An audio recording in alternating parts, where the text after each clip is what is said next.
Luma's AI video generator made a huge splash last week with its incredibly high quality AI videos. I tested out every animation style in Luma's Dream Machine to push the limits of what the AI can do.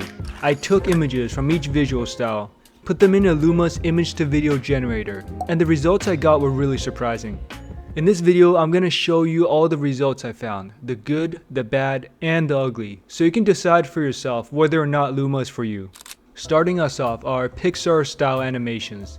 These were absolutely incredible, and in my opinion, one of the best visual styles you can animate in Luma. Every AI video you see in this guide was only generated one time, meaning I put the reference image into the AI model and took whatever it gave me without retrying it if the results were bad. Just about every Pixar animation turned out great, except for this one with the ladybug in it. There was a bit too much motion, which caused some warping. You'll see that this is a problem in other animation styles. Next up are game engine renders. These are sort of similar to Pixar style, but less cartoony, and the results were more of a mixed bag. Some of them turned out really great, like they came right out of a AAA game trailer. But this robot here starts to warp a bit, and its form doesn't stay consistent. Here's another example that failed. The camera pans downwards, but notice how the legs of the robot turn into an anime style illustration for some reason. By the way, I generated all the reference images in Midjourney in case you're curious. Lego animations turn out decently. You do notice once again that when Luma tries to add in too much motion, it starts to warp unnecessarily. Based on the comments I've gotten, I think most of us would be perfectly happy with less motion. What we really want is consistency between video frames.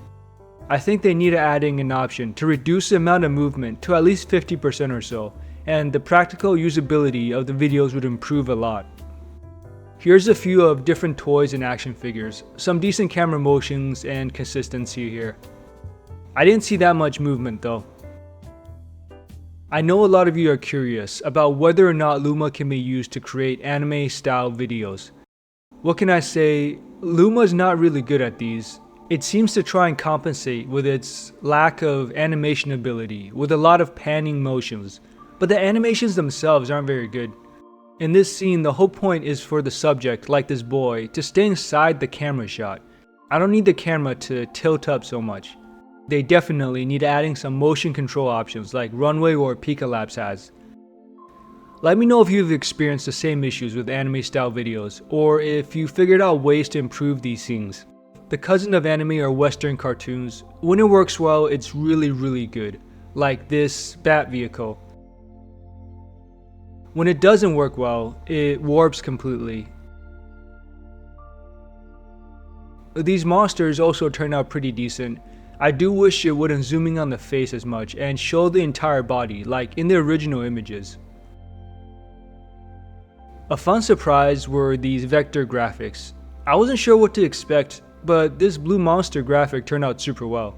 Plenty of motion and not too much blurring or warping. This turtle was also a fun animation. You can see the legs get a bit blurry because of how much motion is added in though. Again, if they just turned down the amount of movement, that would fix a lot of these issues, where the video switches into a totally different scene. I also tested out fantasy theme images, which are like images from a movie like The Lord of the Rings. For the more human looking subjects, the results turned out pretty well. Luma's pretty good at these. If you look closely at these animations of fire avatars though, you'll notice how the visual style actually changes. The camera pans very quickly, and it changes from a photorealistic CGI image to a cartoony anime style. This happened pretty frequently when I animated images with the CGI fantasy look. Luma does struggle a lot with non-human subjects. I experimented with animal hybrids. These are combinations of two images like a giraffe and a gorilla, to see how the AI would do with animals it's never seen before in its training data. And the motions did look pretty natural. I was disappointed though to see this animation of the Pegasus fail. The horse part moves, but the wings just get left behind. Last up are these Photoreal Fantasy creatures. Surprisingly, these types of images don't get animated with as much camera motion or movement in them compared to the other image styles. There's some very slight camera panning and the subject stays still for the most part. I do think the quality is very good for a lot of these. The problem is there aren't any clear rules for when the AI will generate more camera motions and in what directions the camera motions will be in. To create these videos, I just used the upload button inside the Luma Dream Machine prompt box, and then added in the reference image. The higher resolution the reference image is, the better the video results will be. Then in the prompt I just roughly described what the image is, like a cartoon car. The exact prompt didn't have that much of an effect on the outcome of the video. Luma has a ton of potential, and when it works well, it's absolutely amazing. For Pixar style animations, game engine renders, and realistic human subjects, it can produce a level of movement and consistency between the video frames that I haven't been able to reproduce in any other AI video generators, but it does need more control of the camera motions. If you're interested in trying Luma and want a guide on how to use it, go and check out this video tutorial I made over here.